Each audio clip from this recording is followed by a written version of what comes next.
C'est la destruction totale. Que diable se passe-t-il avec la crypto en ce moment même? On voit certains altcoins chuter de 30-40% de tous les côtés. On a eu vraiment un crash éclair du côté de l'Ethereum. Également, on est tombé jusqu'aux 2000$. Rendez-vous compte. Alors les gars, aujourd'hui, il faut que je vous explique ce qui est en train de se passer avec la crypto en ce moment. Quel sera le prochain mouvement majeur? Pourquoi est-ce qu'on a cette volatilité? Et surtout, où est-ce que je pense qu'on va pouvoir se diriger par la suite? Bien sûr, je vous parlerai également de ce que je fais personnellement, à la fois en ce qui concerne mes trades individuels, mes bags, mon portfolio, ainsi que mes stratégies de trading. Donc vraiment, mise à jour extrêmement importante aujourd'hui. Ça a été une journée vraiment totalement hors du commun, je sais pas quoi vous dire d'autre. Généralement, ça n'arrive pas de manière aussi extrême. Ça arrive de temps en temps. On a vraiment des bains de sang de tous les domaines ici. Mais voilà, encore une fois, vidéo très importante. On va un petit peu faire le point sur la situation. Regardez du début jusqu'à la fin.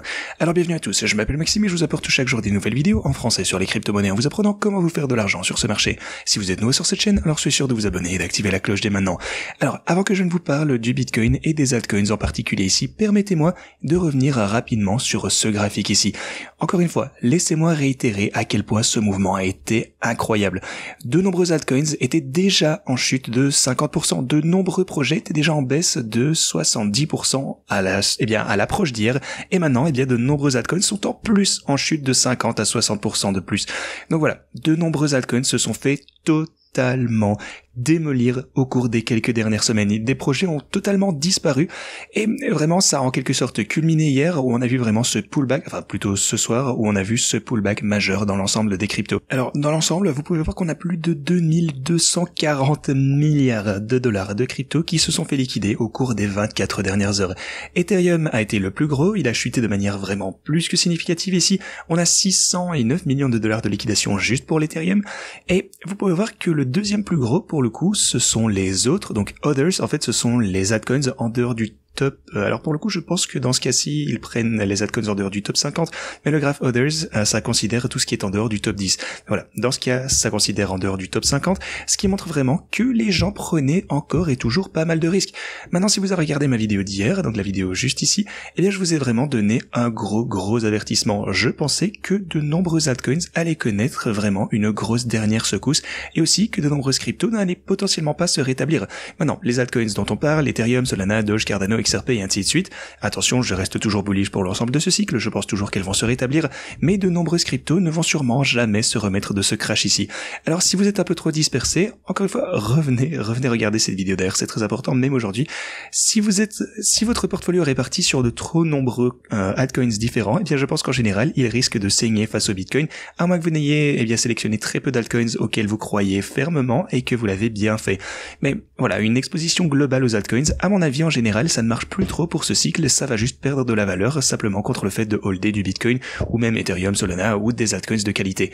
Voilà. La deuxième chose que je voulais vous dire, c'est que, c'est juste nul. C'est dommage, on a vraiment de plus en plus d'histoires actuellement, des personnes qui disent qu'ils se sont fait totalement démolir, qu'ils ont perdu l'entièreté de leurs économies. La première ici, quelqu'un qui a été trop gourmand, je me suis fait liquider en utilisant du PP spot comme garantie, toujours sous le choc. Et il lui a fallu 2 ans pour en arriver là, mais voilà, maintenant, visiblement, c'est fini. Au revoir et merci. Et vous allez avoir de plus en plus d'histoires de ce genre qui vont sortir de tous les côtés. Et dans ce cas précis, il a pris un risque supplémentaire en utilisant du PP en tant que collatéral.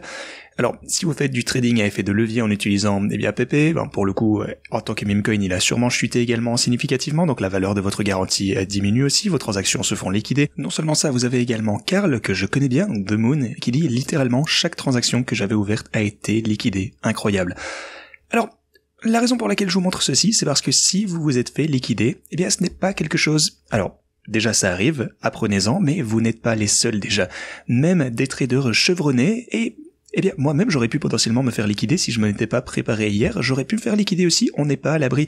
Ne vous y trompez pas, j'ai perdu d'énormes sommes d'argent sur mes bags au comptant, et même mes positions Bitcoin, Ethereum, Solana, même les positions spot, pas sur l'effet de levier, ceux-ci sont incroyablement en baisse dans le rouge. Même mes stratégies de trading, dont je dois vous parler dans un instant, juste regardez ça. La position Ethereum est en baisse de... ici pour le coup, ça nous donnerait presque 300 000 $ en négatif. C'est juste absolument époustouflant. Alors, il faut qu'on en parle un peu plus en détail prochainement, mais ne vous y trompez pas, beaucoup de personnes ont été ruinées, y compris des personnes qui tradent du Bitcoin et des crypto-monnaies depuis de nombreuses années. Mes positions spot ont également rechuté, bien sûr, en valeur de dollar américain. Alors, si votre portfolio est dans le rouge, alors bien sûr vous n'êtes pas le seul dans ce cas, je pense que ça doit sûrement être le cas de 99% de l'ensemble du marché des traders des cryptos ici.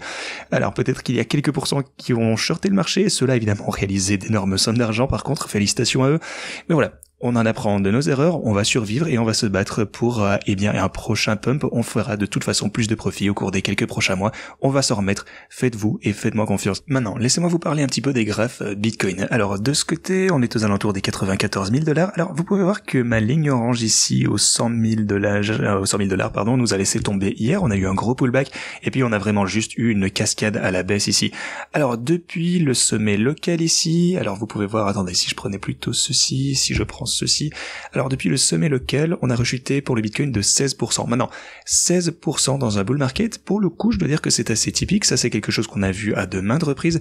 Mais par contre, le truc, c'est vraiment les altcoins. Les altcoins se sont fait juste exploser et c'est aussi une question de vitesse à laquelle ils se sont fait démolir. Alors surtout, laissez-moi vous parler de l'Ethereum. Voilà. Alors, l'Ethereum, vous pouvez voir que depuis le précédent sommet, on est en chute de 50%. Ça, pour ce cycle, je dois dire que c'est vraiment brutal. Peu de personnes peuvent supporter un coup de 50% ici, mais voilà. On a bel et bien diminué de moitié. Ici, on est largement dans le rouge du côté de l'Ethereum. Et aussi, hier, si on regarde quelque chose comme l'intervalle horaire, vous pouvez constater que en l'espace de quelques heures, genre surtout depuis hier après-midi, eh bien l'Ethereum a chuté de 33%. Ça, c'est juste absolument incroyable. On est redescendu jusqu'à ma ligne orange ici au 2081. Alors pour le coup, rebond à partir de ce point. Et maintenant, on essaie potentiellement de former une sorte de consolidation juste ici. On essaye tant bien que mal, mais voilà. Les gens sont en train juste de penser leur play maintenant. Tout le monde est vraiment secoué, tout le monde a peur. Devrait-on se mettre en position ou non une fois encore? Pour le coup, je vous parlerai de ça également en détail, de ce que je fais personnellement. Mais pour le moment, eh bien rappelez-vous simplement qu'il y a énormément de panique sur le marché, les gens doivent se remettre de leurs émotions. Alors si vous prenez Solana, pour le coup je vais vous passer en revue les altcoins, tous les graphiques ici en premier, puis je vous parlerai d'autres métriques et ce que j'imagine qui pourrait se produire. Restez avec moi, ça va être important. Alors regardons un petit peu Solana. Même chose de ce côté, depuis le swing high ici aux alentours des 300 $, eh bien on a chuté de 40% actuellement et on se trouve aux alentours des 196 $. Donc ma ligne orange juste ici qui essaie également de supporter le prix de Solana. Donc gardons un œil attentif sur ceci également. Si vous prenez le Dogecoin maintenant, on a également connu une chute absolument incroyable. Regardez ça, depuis le swing high précédent, Dogecoin a rechuté de 60% et actuellement, eh bien, on se retrouve aux alentours des 25 cents.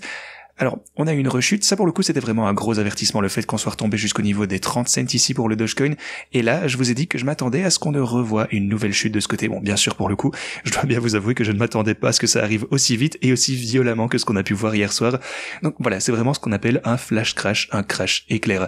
Sinon continuons, on a Cardano qui a également connu un gros flash crash ici, depuis le swing high on a rechuté de 62%, et actuellement eh bien on se trouve un petit peu au milieu de ces deux niveaux de support, donc de support et résistance ici. Donc pour le coup on est descendu aux environs des 50 cents pour Cardano, c'est juste absolument incroyable. Mais voilà, ici pour le coup on est à 68 cents également. Alors sur la montée pour le coup, bien entendu tous ces niveaux de support précédents vont maintenant se transformer en résistance, il faudra y faire attention, il faut garder un œil attentif sur ça. Alors XRP pour le coup a connu également une énorme chute. Depuis le swing high on a chuté de 50% et sur cette chandelle à elle seule, hier regardez ça avec la chute en cascade, eh bien on a rechuté de 32%, ce qui est juste absolument dingue. Alors pour le coup on est en train de voir un gros rebond pour XRP également, mais voilà, ce niveau ici à 2,40 $ va être une grosse résistance. Alors dans l'ensemble, ce que j'aurais envie de vous dire, c'est que l'ensemble du marché des crypto-monnaies, eh bien, est juste pas en forme. On a percé beaucoup de structures bullish, cependant c'est toujours sur une chandelle journalière, on a toujours la possibilité d'avoir un rallye pour le market cap total des cryptos, potentiellement clôturé au-dessus, donc c'est vraiment un élément clé à surveiller aujourd'hui. Si on peut clôturer ceci, alors on va percer la structure, on va perdre cette structure. Ce support précédent a tenu vraiment plein de fois, donc on ne veut vraiment pas perdre cette structure, ça ce serait une mauvaise nouvelle. Si on perd ceci, en fait c'est un petit peu ce qu'on a pu voir pour le graphe Others ici, là donc pour les plus petits altcoins. Donc on avait une structure ici, pour le coup, on ne l'a pas dépassé. Chaque fois qu'on est redescendu ici, on a trouvé un gros rebond de ce côté. Mais une fois qu'on a commencé à briser cette structure, ce que vous avez pu voir juste ici, en fait on a eu ce qu'on appelle un dead cat bounce, donc un petit rallye. Cependant, eh bien ça a toujours été la même chose, on a percé cette structure. Regardez cette chandelle rouge ici, encore une fois dead cat bounce, et puis les bulls n'ont pas réussi à nous faire passer au-dessus de ce point et rester plus longtemps. Donc les bears ont repris le contrôle et on a encore vu une énorme chute pour l'ensemble des autres cryptos, donc others comme on l'appelle sur ce graphe. Voilà, c'est vraiment le truc qu'il faudra absolument surveiller actuellement pour tous ces graphiques. Mais alors, si vous regardez ce qui a réellement... En gros, ce qui a coûté vraiment l'étincelle qui a permis à cette cascade de s'abattre sur l'ensemble du marché des altcoins, et en particulier sur le reste des cryptos, mais aussi sur les bitcoins, eh bien si vous avez regardé ma vidéo hier, je vous ai dit qu'il fallait garder un œil sur la façon dont les marchés traditionnels vont réagir aux nouvelles de Trump. Donc les nouvelles, qu'il va apposer des tarifs douaniers, tout ce qu'il a dit hier, parce que rappelez-vous, ça s'est produit un dimanche, non désolé, même un vendredi par contre. Donc ça a commencé vendredi au début du week-end, la crypto a bien sûr commencé déjà à réagir à ceci vendredi, et puis on a eu le week-end, donc samedi, on a eu dimanche également où les marchés étaient fermés, mais dimanche soir, lorsque les marchés à terme ont ouvert, on a immédiatement eu une forte chute des marchés traditionnels. Et rappelez-vous, il y avait énormément de personnes, surtout, je vous avais prévenu hier, je vous ai dit surveillez l'ouverture des futures, des contrats à terme, parce que ça va être décisif. Beaucoup de traders de crypto vont regarder comment les marchés traditionnels vont réagir, et s'ils pensent que ça signale une faiblesse des marchés traditionnels, alors ils risquent simplement de vendre toutes leurs positions, et ça va entraîner forcément des cascades de liquidation. C'est exactement ce qui s'est passé. Donc les marchés traditionnels ont recommencé à trader, immédiatement on a une forte chute de 2% ici, 2-3% de chute, et on a même un gap ici carrément. Donc vous avez eu cette rechute, et puis ensuite le marché des cryptos a commencé à s'effondrer juste ici. Et puis, étant donné que le marché était très endetté, on a vraiment eu une grosse chute de casquette, tout le monde utilisait trop de levier, tout le monde s'est fait liquider, ce qui a fait baisser le prix, le suivant se fait liquider. Enfin, vous voyez un petit peu ce genre de cercle vicieux, comment ça fonctionne. Alors, à quel point était-ce grave d'un point de vue historique? Parce que, en termes de montant d'argent liquidé, on a 2200 milliards de dollars, c'est vraiment conséquent. En fait, je pense que c'est le montant le plus élevé de liquidation qu'on ait jamais vu en 24 heures. C'est vraiment quelque chose de totalement hors du commun, ne laissez personne vous dire le contraire, c'était un événement extraordinaire avec ce nombre de liquidations incroyable. Cependant, en termes, on va dire, de pure folie avec un mouvement que personne ne comprend, évidemment c'était pas aussi grave que le crash du Covid, parce que durant ce crash, je me souviens avoir regardé ça en live, je me souviens avoir regardé le Bitcoin et l'Ethereum, genre tout avait tellement rechuté que plus personne n'y croyait. Alors si vous regardez la chandelle journalière pour le Bitcoin hier, si vous prenez quelque chose peut-être comme l'intervalle de 4 heures, et attendez, ici c'est 4 heures, non c'est pas ce que je veux, j'aimerais 4 heures, ok voilà. Alors, vous pouvez voir qu'on est redescendu donc de 97 essentiellement, vous pouvez prendre à partir de ce point également, mais 97, ça nous donne 6,66% à partir de cette chute ici. Alors si vous prenez le crash du Covid, c'était juste beaucoup plus dingue que ça. Attendez, est-ce que je pourrais faire ceci? Laissez-moi voir, donc crash du Covid c'était genre mars 2020, ça doit être quelque chose comme ça. Attendez, laissez-moi voir, peut-être 15 mars, quelque chose comme ça... attendez, laissez-moi voir si je peux me souvenir correctement. Oui, juste ici, regardez ça. Ça, c'est juste vraiment beaucoup plus dingue. On est passé des 8000 $, encore une fois sur un intervalle de 4 heures. Alors, tout d'abord, ça a commencé avec une chute de 30% pour le Bitcoin, même pas pour les altcoins. Imaginez-vous, ça a commencé avec 30%, et puis un dead cat bounce, et puis on a eu une autre chute de 40% supplémentaire. On est passé de 8000 $ à 3800 au total. Donc, ça nous donne, regardez ça, 52% de chute pour le Bitcoin. Maintenant, on va prendre l'Ethereum par exemple, durant le crash du Covid, parce que l'Ethereum également s'en était pris plein la figure également. Alors vous pouvez voir que ça, sur un intervalle horaire cette fois, attendez, on va prendre celui de 4 heures encore, ça va être plus facile. Regardez ça, encore une fois, un événement absolument dingue. L'Ethereum a commencé par une chute de 30% également, et puis un petit peu de consolidation, et puis on a vu, voilà, j'en reviens toujours pas, même alors que je l'ai vu, 55% pour l'Ethereum dans son ensemble. Alors, regardez ça, durant cette période, à partir du sommet local ici, on a chuté de 65%. Alors, pour le coup, il y a deux autres choses que j'aimerais vous montrer de ce côté. Alors, pourquoi je vous montre ceci simplement? En fait, rien que parce que on a chuté autant, ça ne veut pas dire qu'on n'est plus dans un bull market. Pour le coup, je compte en profiter. D'ailleurs, je prends des mesures urgentes dès maintenant dans cette vidéo. Il faut que je vous en parle. Mais voilà, je voulais juste souligner ceci. C'est pas parce qu'on a une chute aussi drastique. D'ailleurs, c'est pas non plus parce qu'on voit un rebond qu'on ne peut pas baisser plus que ça. On peut toujours chuter plus. Attention, je dis pas ça pour vous faire peur. Je dis juste qu'il faut se préparer à différents scénarios. Maintenant pour le coup, en termes de probabilité, personnellement, je ne pense pas qu'on va assister à une autre énorme chute. À mon avis, maintenant, c'est plus ou moins fini. Je ne pense pas qu'on va encore, de toute façon, baisser de 30 à 40% pour l'Ethereum, le Bitcoin ou XRP ou quoi que ce soit dans les quelques semaines à venir. À mon avis, maintenant, peut-être qu'on va encore un petit peu chuter, mais en tout cas, des grosses surprises comme ça n'arrivera plus maintenant, je pense. Alors, est-ce qu'on pourrait remonter? Oui, on pourrait. Est-ce qu'on pourrait simplement continuer à saigner vers le bas alors que les gens ont peur? On pourrait également. Mais ceci dit, revenons-en à là où on en est actuellement. Alors on va prendre l'intervalle de 4 heures. Ce que vous pouvez voir actuellement, c'est qu'on a un petit rebond ici du côté du Bitcoin. Bon, bien sûr, on est repassé jusqu'au 91. Ici, on est au 95 actuellement. On rencontre une certaine résistance. Alors, on va voir si on va pouvoir franchir ceci. Mais si jamais on avait encore peut-être 10% du côté du Bitcoin, 30% pour l'Ethereum, eh bien ça nous ramènerait à environ 80 000 dollars, si on avait 12% de chute supplémentaire. Pour l'Ethereum, si on voyait ceci, alors attendez, laissez-moi reprendre l'Ethereum ici, donc avec ce rebond, si on devait encore voir 25% de chute, ça nous ramènerait aux alentours des 2000 dollars. Donc, on voit toujours un beau rebond, c'est vrai. Cependant, je pense qu'on est dans un bull market et c'est tout ce qui compte. Évidemment, ce genre de shakeout, ces secousses qui font peur aux gens, ça arrivera encore, mais je ne pense pas que ça arrivera encore dans les quelques prochains jours. À mon avis, des pullbacks de 25-30% pour l'Ethereum, là pour le moment, c'est fini. Ça dépend évidemment, on peut jamais être sûr, mais comme je vous le disais hier, actuellement, on est vraiment à la merci de Donald Trump qui a envie de dire à peu près tout ce qui lui passe par la tête. S'il vient nous dire quelque chose d'assez dingue qui effraie encore plus le marché, eh bien, oui, effectivement, c'est hors de notre contrôle, on pourrait voir une autre chute, mais personnellement, je ne pense pas qu'il le fera, peut-être qu'il est déjà en train de se faire taper sur les doigts là, mais par contre, j'ai quelque chose d'autre dont j'aimerais vous parler aujourd'hui. Donc voilà, encore une fois, beaucoup de choses à aborder dans cette vidéo, mais avant tout ceci, ouais, aussi, j'aimerais bien vous montrer le DXY, l'indice du dollar a augmenté de manière significative ici, et également, bien sûr, avec toutes ces nouvelles, l'indice du dollar est en hausse, et rappelez-vous, ma théorie, en fait, c'est que Donald Trump veut que le dollar soit aussi élevé que possible pour qu'il puisse ensuite commencer à se débarrasser de son dollar. Genre, en fait, simplement dumper l'indice du dollar afin de faire, à la place, faire monter les marchés. Parce que il veut simplement que les marchés soient au point le plus élevé sous sa gouvernance. Cependant, il a besoin de dollars forts pour en tirer profit. Donc, soyez conscients de ceci. En termes de probabilité qu'on voit une autre cascade de rechute ici, pour le coup, si vous regardez l'intérêt ouvert, eh bien, ça semble de moins en moins plausible. Regardez par exemple l'intérêt ouvert pour l'Ethereum. Alors déjà, qu'est-ce que c'est l'intérêt ouvert? C'est le montant d'effet de levier présent sur le marché. Maintenant, ce que vous pouvez constater, c'est qu'il y a genre par exemple le 1er février, on avait environ 31 milliards de dollars d'intérêt ouvert du côté de l'Ethereum. Après que les personnes se soient fait liquider, actuellement, on n'a que 22 milliards de dollars en intérêt ouvert. Donc on a perdu environ, 30% de open interest en très peu de temps. Alors la manière dont ça fonctionne, c'est que les gens qui utilisent trop de leviers, qui sont entrés plus tard, ils ont plus de leviers. Plus vous entrez tard, plus ces personnes vont se faire liquider forcément en premier. Ensuite, vous allez voir le reste des personnes qui ont moins d'effet de levier, qui ont un meilleur prix de liquidation, qui sont entrés peut-être tard, mais de toute façon, le plus tôt vous allez rentrer, plus votre trade va être rentable et safe si vous utilisez assez de marge. Mais voilà.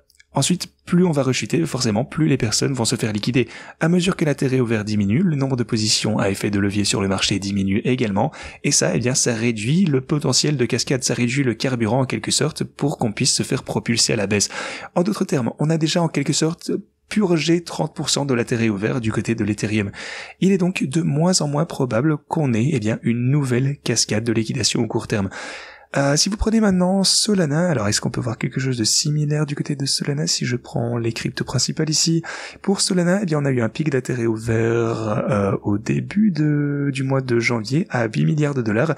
Alors si vous regardez ce qu'on peut avoir au cours des quelques derniers jours, l'intérêt ouvert du côté de Solana ici au 1er février était de 6,25 milliards. Encore une fois, on a perdu environ 20% de l'intérêt ouvert du côté de Solana. Si vous regardez maintenant XRP, encore une fois XRP, on va regarder l'intérêt ouvert. Alors attendez, combien de personnes se sont fait liquider sur XRP? Ici, donc il y a quelques jours, ça nous donne un intérêt ouvert de 6230 milliards de dollars. Et ici, on a perdu près de 40% de l'intérêt ouvert qu'on avait du côté de XRP. Alors finalement, on va regarder également Doge et Cardano peut-être pendant qu'on y est. Alors on va passer tout ça en vue rapidement. L'intérêt ouvert pour Doge au sommet c'était 5250 milliards de dollars et ici le 1er février, on avait en fait 4 milliards. Maintenant on n'en a plus que 2460. Donc vous pouvez voir que dans l'ensemble ici, l'intérêt ouvert a largement chuté, ce qui signifie qu'il y a de moins en moins de chances qu'on ait ce genre de cascade de liquidation à la baisse. Maintenant, on peut regarder Cardano, on a 1200 milliards de dollars ici, alors on a perdu près de la moitié une fois encore, et je dirais environ peut-être 40% également de l'intérêt ouvert. Et tout ça, eh bien, en quelque sorte, c'est un bon signe. C'est un signe haussier que, eh bien, la plupart des personnes qui utilisaient trop d'effets de levier, finalement, eh bien, se sont fait liquider, même si, évidemment, on le souhaite à personne, mais ces positions sont éliminées et, eh bien, on a des gens plus raisonnables, on va dire, qui restent sur le marché, donc le montant d'intérêt n'augmente pas trop. Ok, continuons. Je vous ai déjà parlé de la hausse de l'indice du dollar ici, de la façon dont Donald Trump aimerait potentiellement utiliser ceci comme un outil pour affaiblir le dollar, afin donc que les marchés augmentent. Alors pour le coup, autre chose à noter, c'est qu'avec les marchés traditionnels, Donald Trump a du prestige dans ce domaine, parce que essentiellement, il a promis que les marchés allaient augmenter. Alors, c'est un petit peu sa rhétorique de base, on verra bien, je pense qu'il va faire de toute façon ce qu'il pense être la meilleure façon, la meilleure méthode pour que ça fonctionne réellement. On verra bien ce que ça va donner, c'est juste que, eh bien, maintenant, on sait juste qu'il peut un petit peu dire ce qu'il veut et faire n'importe quoi. Alors, lorsqu'il est devenu président, eh bien, on savait que ce genre de truc, ça pourrait arriver, on savait qu'on allait voir de la volatilité, c'est exactement ce qui est en train de se passer actuellement. Maintenant, avant que je vous parle de ce qui risque de se passer ensuite et la manière dont on doit se préparer, j'aimerais vous parler de mes stratégies de trading. Alors premièrement, mes stratégies de trading. Alors du côté de Bitcoin, j'ai perdu près de 200 000 $ de profit ici sur ma stratégie Bitcoin. Alors on est toujours aux alentours des 200 000 $ de profit, vous voyez, ça fait plaisir à voir.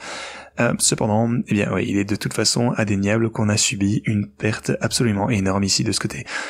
Si vous prenez l'Ethereum, maintenant c'est à moins 110 000 $ ici. Alors la position non, pour l'Ethereum elle-même est en baisse de 165 000, donc si j'avais simplement pris une position longue, eh bien j'aurais juste perdu des sommes absolument incroyables. Cependant, étant donné que l'algorithme compense une partie de ça, au moins l'algorithme a gagné 153 000 $, donc au minimum, eh bien, ça sauve un petit peu les meubles ici, j'ai envie de dire, c'est déjà mieux que rien.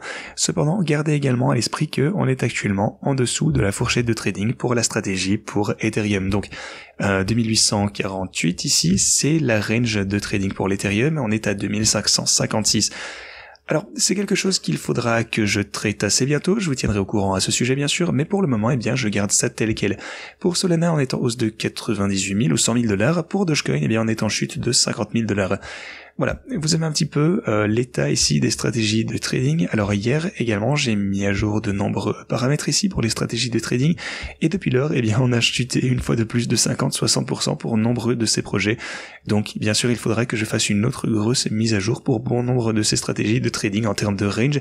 Donc, je vous tiendrai informé à ce sujet au plus vite, je m'en occuperai plus tard aujourd'hui normalement. Alors pour ce qui est du défi du x100, on est actuellement un petit peu en chute sur ce bot de trading. Le prix de liquidation est aux alentours des 80 000 $ et la fourchette de prix est supérieure à 88 000 $. Donc pour le moment, eh bien, je vais garder ceci tel quel une fois encore. Ce que je préférerais en fait, c'est juste y ajouter un petit peu de capital, faire du compounding. Malheureusement, je ne peux pas libérer ce profit de gris parce que, eh bien, il est utilisé comme marge supplémentaire pour réduire le prix de liquidation actuellement. Donc pour des raisons de sécurité, comme Pionex me dit, genre, eh bien, on ne devrait probablement pas retirer cet argent parce qu'il est utilisé comme marge. Et soit dit en passant aussi, quelque chose à noter, c'est que le profit de gris, ça a toujours été utilisé comme marge. Donc lorsque vous libérez votre profit, le prix de liquidation va augmenter. Gardez ça en tête parce que, comme je vous le disais, eh bien, ils utilisent toujours ça comme marge supplémentaire. Donc voilà, c'est une fonctionnalité intéressante sur Pionex. Mais une action que j'ai décidé d'entreprendre actuellement, c'est que si vous avez regardé ma vidéo d'hier, je vous ai dit que je cherchais à me repositionner pour le XRP ainsi que pour Cardano. Et c'est exactement ce que j'ai fait il y a à peine 43 minutes. Juste lorsque j'ai commencé à enregistrer cette vidéo, eh bien, j'ai décidé de prendre une position parce que, eh bien, j'aimerais que les gens, en tout cas, si vous souhaitez me rejoindre sur ceci, j'aimerais que ce soit le plus tôt possible. Donc, maintenant, on est en train de voir un rebond. Alors, c'est une petite coïncidence depuis que j'ai commencé ces deux positions. Alors, au moment où vous allez regarder cette vidéo, peut-être que les bots seront en baisse si on n'est pas trop reparti à la hausse. C'est encore très très tôt, bien sûr, ça va beaucoup changer. Il faut beaucoup de temps, eh bien, aux bots pour donner des données précises. Mais voilà, on commence déjà à faire de beaux profits, vous le voyez ici. Alors, ce que je compte faire les gars, c'est que en fait, si vous ne comprenez pas vraiment comment je trade avec ces stratégies de trading, assurez-vous de vous rendre en description de cette vidéo, vous l'avez juste ici, je passe en revue tout ce que vous devez savoir dans ce tuto de trading. En gros, pour le moment, pour les stratégies de trading qu'on vient d'ouvrir pour Cardano et XRP, la fourchette c'est 1,68, exactement le même bot que... Attendez, laissez-moi voir, c'est exactement le même bot que celui que j'ai juste ici. Donc ceci, en fait, ces deux-là, la seule chose, c'est que ça, ce sont un petit peu des patterns, on va dire. Ça signifie juste que ça, ce sont des templates. Et puis, j'ai ouvert, eh bien, les mêmes bots, pour le coup, en utilisant les liens. J'ai ouvert une position séparée qui contient juste plus d'argent parce que je veux plus d'exposition à XRP, je veux plus d'exposition à Cardano, et avec cette chute de prix, alors pour le coup, j'ai pas pu chronométrer le creux absolu, je suis entré à 2,29 pour XRP et 68 cents pour Cardano. Bien sûr, j'aurais aimé vouloir pouvoir rentrer eh bien à 1,07$ pour XRP, ce qui, eh bien malheureusement je dormais, mais voilà, ça arrive. Alors ici, ils ont un effet de levier de 5 comme les autres bots. La tête de la position est donc de $250 000 pour tout ceci. Alors si on descend plus bas que ceci, je vais bien entendu modifier le pattern. Je vais également ajuster le prix de ce template. Je vais garder ceci bien entendu. Ils seront eh bien à ce moment-là en perte, mais ça signifie que j'ai fait la moyenne dans tout ceci. Mais voilà, quoi qu'il en soit, vous le savez déjà de toute façon si vous avez regardé mon tuto. Alors encore une fois, j'essaie vraiment de tout raccourcir le plus possible. Si jamais on descend, je garderai ces bots. Disons qu'on descend en dessous de la fourchette peut-être, eh bien je garderai ceci ouvert et puis j'en ouvrirai un autre en utilisant la nouvelle fourchette de trading. Et donc à ce stade, la range de trading sera différente parce que je modifierai le template. Et voilà, c'est un petit peu ma façon de gérer tout ceci. Et soit dit en passant, c'est la même chose pour toutes les autres stratégies que j'utilise. Mais bien entendu, je vous en dirai davantage à ce sujet dans la vidéo de demain. À ce stade, je vous expliquerai probablement aussi ce que j'ai décidé de faire avec ma stratégie Ethereum. Mais aujourd'hui, j'aimerais me concentrer vraiment sur l'immédiat pour vous donner les news, le court terme ici avec l'action des prix et ce qui est en train de se dérouler. Alors pour le reste de la journée, vous allez avoir de plus en plus de volatilité et voilà un petit peu, en fait c'est le même point de vue que je vous ai expliqué dernièrement. Trump gonfle artificiellement le dollar pour sécuriser les accords commerciaux étrangers avec une valeur d'USD élevée. Une fois que les transactions seront signées, il va les faire basculer en dumpant du dollar pour le raisonnement quantitatif et la baisse de taux. En fait son ego est attaché au marché, je ne le crois pas en prétendant que c'est une question d'après-coup. Alors aujourd'hui, vous allez avoir des discussions entre Donald Trump, le Canada ainsi que le Mexique sur les tarifs douaniers. Ça risque d'être tendu, ça va être intéressant, le marché va réagir à ça. Est-ce qu'il va y avoir des discussions constructives? Est-ce que ça va faire monter les prix? Est-ce qu'on aura des discussions négatives et ensuite peut-être bien avoir une rechute? En fait, c'est aussi simple que ça. Trump dit également que les tarifs pourraient totalement empirer. Trump appelle à nouveau le Canada à devenir le 51e État. Donc il veut vraiment prendre le contrôle du Canada et ce qu'il veut également, c'est prendre le contrôle du canal de Panama. Et techniquement, il dit qu'il va le prendre ou que quelque chose de très puissant va se produire. Donc ce genre de choses, ça provoque énormément de volatilité actuellement, mais la manière dont j'aime gérer tout ceci, en fait, il y a juste trop de peur pour que ce soit gérable sur le marché. Donc je compte juste en profiter en achetant la peur. Maintenant, je n'entre dans aucune transaction individuelle, je ne clôture pas mes transactions non plus, je n'ajoute que à mes bots. En fait, littéralement, c'est juste ce que j'ai fait ici. J'ai ajouté une position Cardano ainsi qu'un bot XRP. Maintenant, si vous souhaitez utiliser mes stratégies de trading pour vous-même, eh bien rendez-vous en description de cette vidéo. Tout d'abord, inscrivez-vous sur Pionex avec ce lien, réclamez vos bonus de dépôt avec ce lien. Ensuite, vous avez les stratégies Bitcoin. Alors, n'utilisez pas la stratégie Ethereum actuellement parce que les paramètres sont obsolètes. Évidemment, si vous regardez la vidéo au jour où elle paraît, bien sûr, je vous en parlerai bientôt et je corrigerai ceci très vite. Sinon, vous avez Solana et Doge ici, vous avez les deux autres liens. Vous avez aussi Cardano ou XRP, cliquez de ce côté et ça va vous ramener sur cette page et vous pourrez ensuite chercher, par exemple, Cardano. Ah oui, soit dit en passant, les gars, vous avez également des bots short.